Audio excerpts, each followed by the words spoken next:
నెల్లూరు జిల్లా నూజివీడు నియోజకవర్గంలో భూ వివాదం తీవ్రంగా మారుతుంది. నూజివీడు మండలం జంగంగూడెం గ్రామంలో సుమారు 156 ఎకరాల రైతు భూములకు వెళ్లే దారిపై పెద్ద వివాదం రేగింది. ఇటీవల 3 ఎకరాలు కొనుగోలు చేసిన బేతాల పౌల్ అనే రిటైర్డ్ మాస్టారు ఆ భూమికి అనుకొని ఉన్న 150 ఎకరాల రైతులకు వెళ్లే మార్గాన్ని అడ్డుకుంటున్నారని రైతులు ఆరోపిస్తున్నారు. రోడ్డు మార్గమంతా తీగలు కట్టి గేటు వేసి తాళం పెట్టడంతో రైతులు తమ పొలాలకు వెళ్లే పరిస్థితి లేక ఇబ్బందులు ఎదుర్కొంటున్నారు.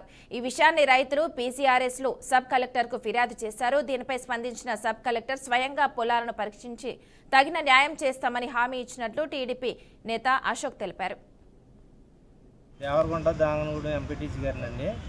ఇది 150 సంవత్సరాల నుంచి ఆయకట్టు, అది చెరువు ఆయకట్టు అండి. దానికి దారి బిగిచ్చేసి ఏలూరు అతనంట బేతాలు వస్తాయి పగులండి.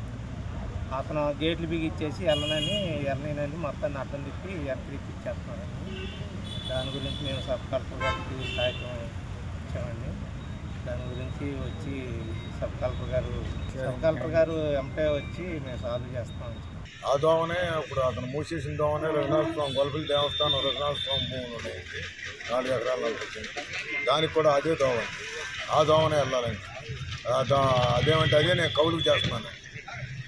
ఆ దోమలు ఆ భూమిని మేము వెళ్ళలేమంటున్నారండి. ఆటతో చెరవ నుంచి ఫస్ట్ నుంచి అక్కడి నుంచే వెళ్ళేది. పూర్వకాలం నుంచి నేను పుట్టినప్పటి నుంచి కూడా అదే.